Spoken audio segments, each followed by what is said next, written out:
సంస్కరణలు పేదలకు ఎంతో మేలు చేస్తాయని ముఖ్యమంత్రి నారా చంద్రబాబు నాయుడు పేర్కొన్నారు. జీఎస్టీ 2.0 సంస్కరణల తీర్మానంపై శాసనసభలో ఈ రోజు ముఖ్యమంత్రి మాట్లాడుతూ దేశంలో తొలిసారిగా జీఎస్టీ 2.0 సంస్కరణలపై ఆంధ్రప్రదేశ్ శాసనసభ తీర్మానం చేసిందని తెలిపారు. 5 టైర్ల స్లాబ్ల నుంచి 2 స్లాబ్లకు జీఎస్టీని మార్చడం వల్ల 140 కోట్ల మందికి మేలు జరుగుతుందని తెలిపారు. జీఎస్టీ సంస్కరణలతో 12% ఉన్నవారు 0 జీఎస్టీ కిందకు వచ్చేస్తారని తెలిపారు. అనంతరం ఈ తీర్మానాన్ని సభ ఏకగ్రీవంగా ఆమోదించింది.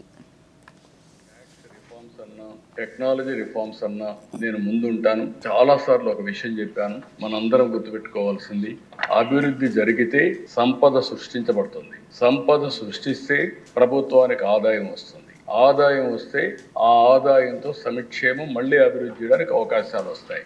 ఈ రోజు ఇక్కడ చూసినప్పుడు కేంద్రం దివాళీ బోనస్ కింద చెప్పారు, కానీ మనందరికి పండుగలు దసరాతో స్టార్ట్ అవుతాయి.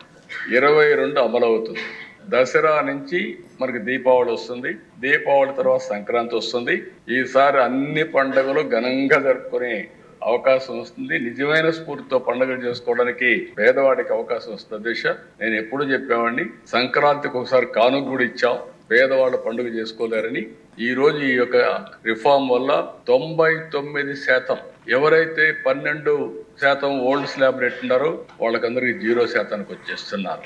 ఇంకొక పక్క 90% గూడ్స్ 28% నుంచి 18% 5%కి వస్తున్నాయి. ఈ విధంగా గణనీయమైనటువంటి ట్యాక్స్ రిడక్షన్ వస్తుంది. ఈ విషయం మనందరం గుర్తుపెట్టుకోవాల్సిన